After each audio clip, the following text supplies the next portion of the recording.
The Adventures of Superman, Superman in Exile, Lower Alloways Creek, New Jersey. It was a typical small New Jersey town that had a massive problem going on. The local nuclear power plant was having a meltdown.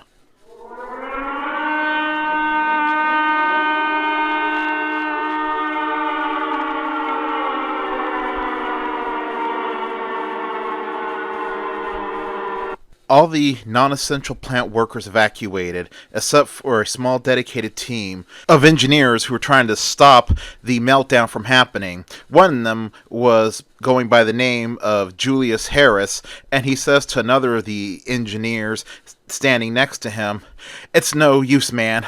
There's no way we're going to stop the core from going critical.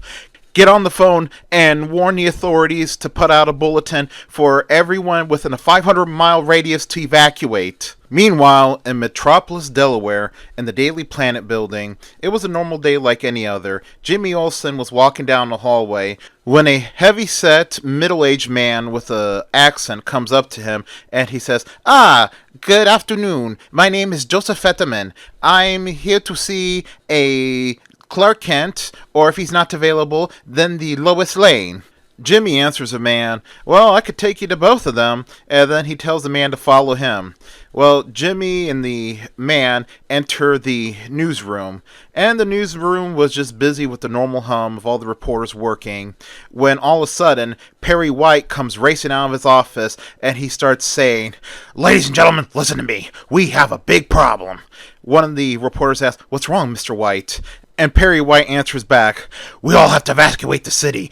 The Lower Alloways, New Jersey nuclear plant is going through a meltdown, and it's going to kill everything within 500 miles of it, including us." And then everyone in the newsroom starts panicking, and the chief calms them all down, saying to them, "All right, people, calm down, calm down. We all have to leave the state. We have to get 500 miles away from here. So I suggest everyone evacuate in an orderly manner right now." Lois was freaking out, and then she decides to turn to Clark, and she was going to say to Clark, "Clark, can you believe that?" But then when she looked at Clark's desk, Clark was gone, and she said aloud to herself, "Wait a minute, Clark was here just a second ago." Suddenly, Clark was going to the janitor's closet, and he was changing into his alter ego Superman. As soon as he changed into his costume, he quickly leaps out the window and flies to New Jersey.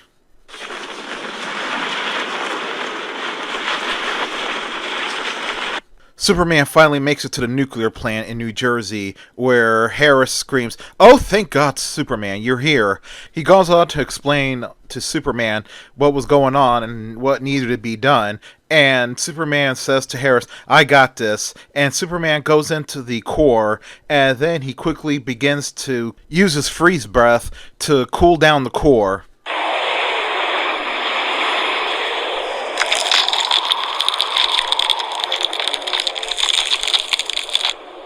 The engineers cheered Superman saving the day. As Superman was fumbling out of the core, he shuts the door and he says to the engineers, "I'm not feeling so well."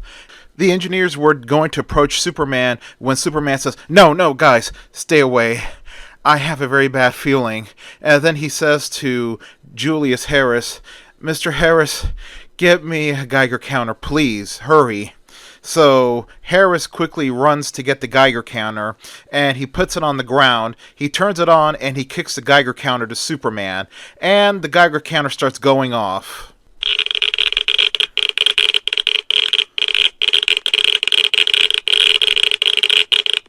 The engineers were shocked, and Superman says to them, "Don't worry, I'll be fine, but oh Lord, how long I'm going to be radioactive?" he asked Harris, and Harris says to Superman, "I don't know, you could be radioactive forever." And Harris goes on to explain to Superman, the radiation level in that core, when it was critical, was high enough to kill the East Coast 6 times over. One of the other engineers quickly reaches for the light switch of the room and turns off the light, and Superman was glowing green, and everybody was shocked. And then Superman, seeing himself glowing, says to the engineers, "Clear away from me. Tell anyone in the power plant to stay far away from me until I leave." and Superman fumbles out the nuclear power plant, and then he flies off into the sky. The days have passed, and the news was abuzz about what happened to Superman, as the news was reporting that Superman was so radioactive, anyone that came near him would die nearly instantaneously.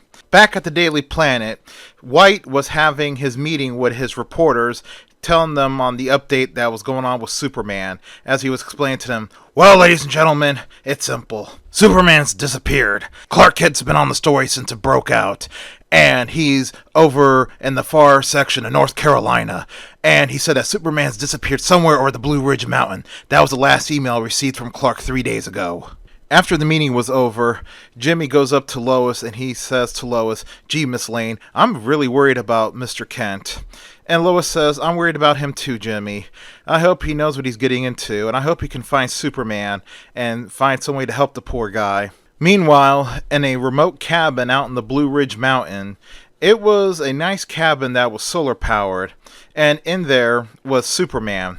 He had some supplies that were given him by Professor Hamilton from Star Labs, a laptop that was radiation hardened, the ones that astronauts use when they're up in space, and a satellite phone that was also radiation hardened, so he can maintain contact with the outside world. And Superman was very frustrated. Every attempt in the last couple days to free him from the radioactivity has failed, and there seemed to be no hope in sight to free him of this predicament that he was in. Superman leaves the cabin to walk out in the woods. A strong wind was blowing, and he reaches a cliffside that overlooked the darkened night valley below. It was a nice night. There were a few clouds racing across the sky, and you could see the stars. But Superman really wanted to be back in Metropolis. He wanted everything to be back to normal, but he had to hang on. He was trusting in Professor Hamilton to find a way to cure him. And he sits down at the cliffside, letting out a loud sigh. The next morning, in some hotel in Metropolis, Joseph Fetterman was getting off the elevator. He was going to the very far room at the end of the hall, and he knocks on the door. Inside the hotel room were two men who were having breakfast. One tall, skinny man that had thinning hair, and another average-build man with graying hair. And the skinny man gets up to answer the door, and he says to his friend, "Who the heck could this be at this time in the morning?" And he opens the door, and there was Fetterman. And Fetterman says, "Gentlemen, I am here to make you an offer." Well, this was not the first time, apparently, that Fetterman paid him the visit, and the skinny man didn't want to hear it, and when he told his friend who it was, his friend, referring to him as Skinny, says, "Get rid of this man, Skinny, I don't have time." And then Fetterman's like, wait, but sir, listen, I told the newspaper that the jewels were coming aboard ship, and I was going to be the welcoming committee. I lied to them. The jewels are coming by airplane, and this is a perfect opportunity for you men to rob it. And then the average build man says, "I don't want to hear it. I don't pull off jobs that big. Besides, mister, you don't know Metropolis. There's a big guy in blue called Superman, and he's pretty much stopped crime in this city."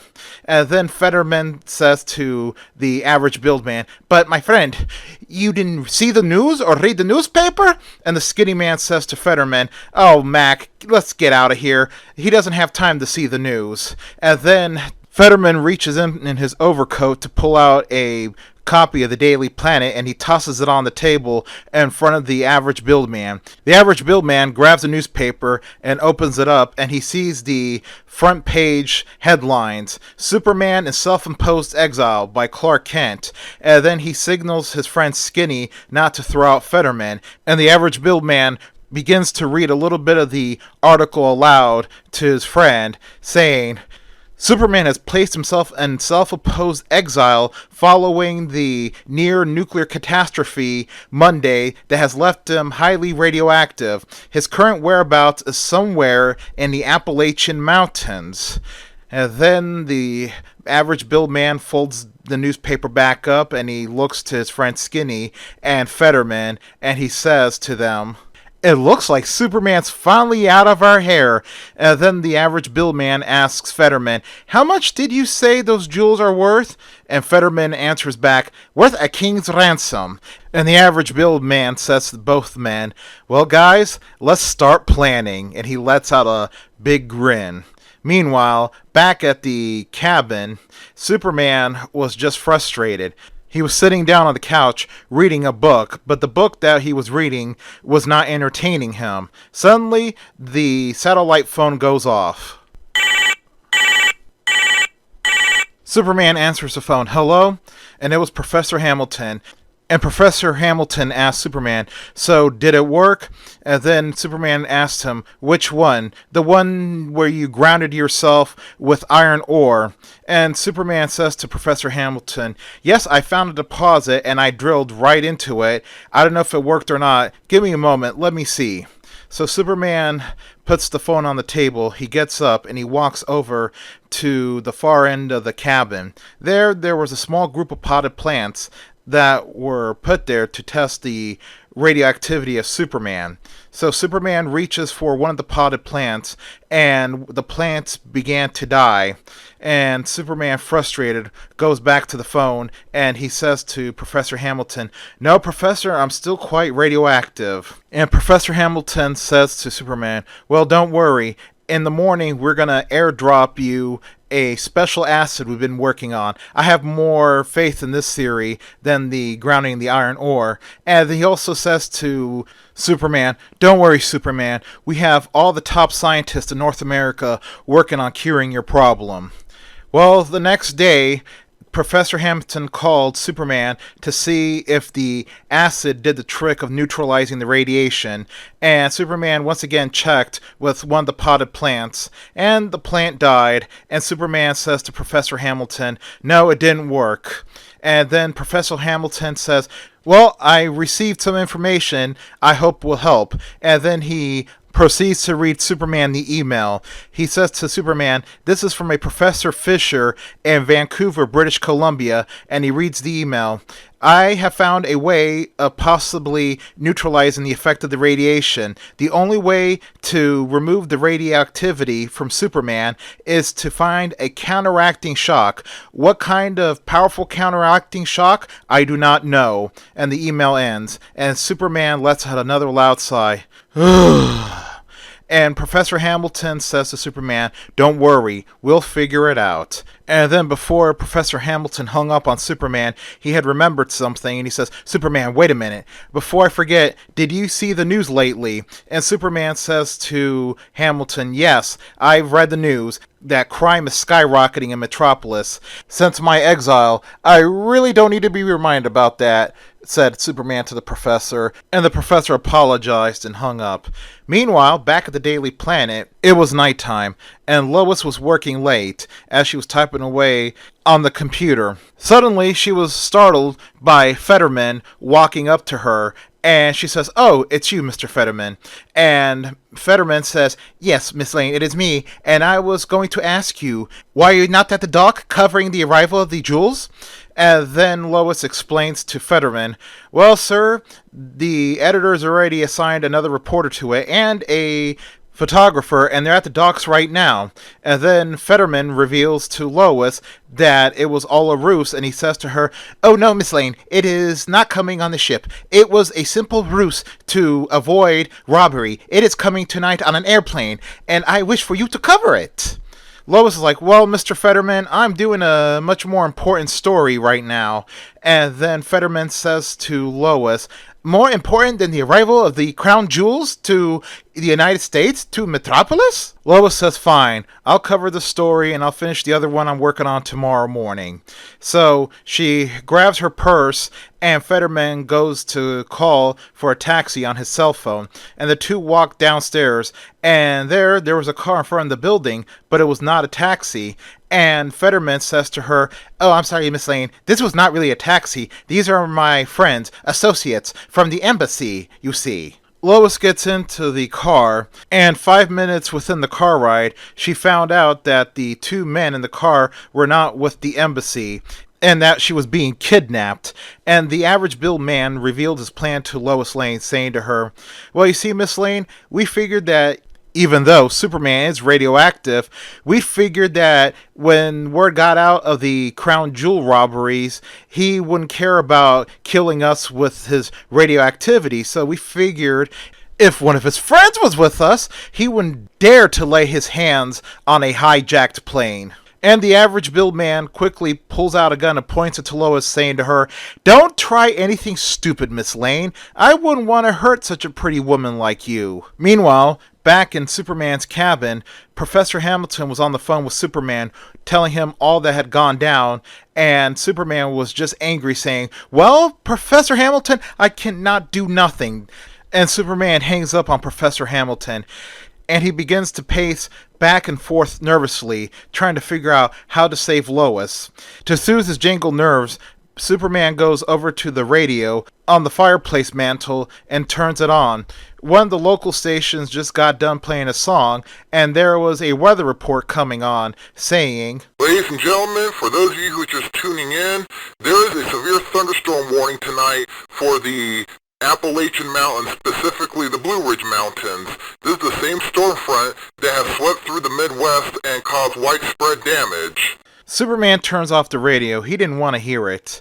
And then he hears an airplane flying overhead, and he wonders if that was the plane that the hijackers had taken, as Professor Hamilton told him on the phone that they were flying right over the area where he was at. And Superman steps out of the cabin and looks up at the sky. Meanwhile, in the hijacked airplane, Lois was tied to the seat, and the men were sitting there, and Skinny was flying the plane, and he sees out the window that they were going to fly into the violent storm that was heading their way. And then he gets on the intercom to tell everybody in the other part of the plane, "Y'all better buckle up, we're flying right into a very nasty storm, and it's going to be a very rough ride." So the other two men sat down and buckled their seatbelt, and sure enough, the turbulence began as the airplane was starting to violently shake.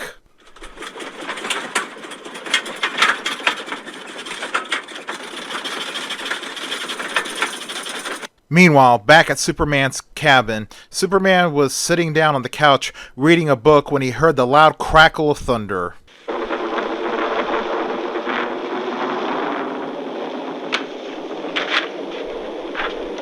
Superman closes the book he was reading, and he thought to himself, "A counteracting shock," and he lets out a smile. He had an idea. He quickly runs out the cabin and shoots up into the night sky, and he flies into the heart of that violent thunderstorm. His idea? Lightning. Maybe lightning could be the powerful enough counteracting shock to negate his radioactivity.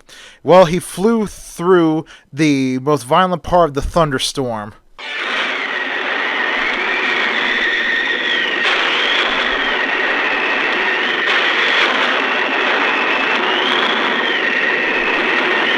Finally, a huge bolt of lightning struck him.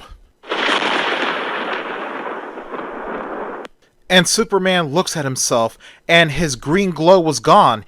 His theory was correct. Lightning was a sufficient counteracting shock, and then Superman flies to save Lois. Meanwhile, on the plane, the turbulence was just getting heavier and heavier until Skinny, who was piloting the plane, was suspecting that this was not ordinary turbulence.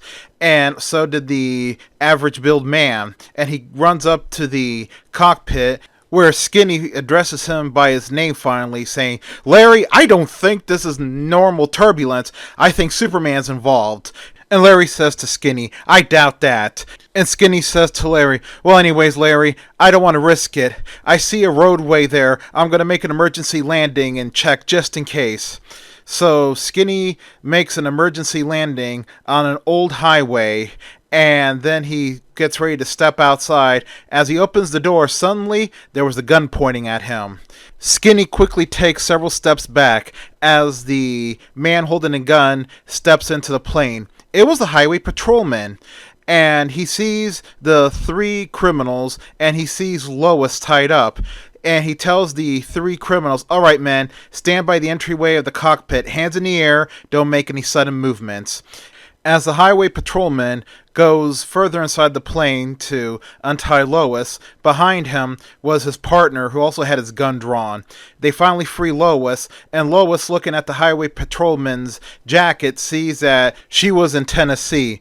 But either way, she was happy and thanked the highway patrolman for helping her. And then she asks them, "So, how did you find us?" And the highway patrolman says, "Oh, he told us." She asks, "Who?" with puzzlement. And then Superman walks into the airplane and he says, "It was me, Miss Lane.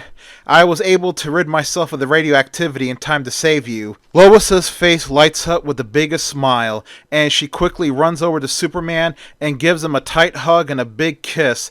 And she says, "Oh, thank God, Superman. I knew you'd come and save me." And then Superman lets out a smile, and he says to Lois, "I wish I could take you back with me to Metropolis, but the Tennessee State Police need you here for questioning." And then he steps out the plane, and Lois steps out the plane behind him. And Lois says, "Once again, Superman, a million thank yous for saving me." And then Superman says, "It was no problem, Lois. Now, if you excuse me, I gotta fly back to the Blue Ridge Mountains and tell Clark that I'm okay and give him a lift back to Metropolis. He's got a major scoop on his hands." And then Superman quickly leaps in the air and flies off as more of the state troopers were arriving at the scene. Lois waves goodbye to Superman, and she says in a low whisper, "I love you, Superman." Like and subscribe. The end.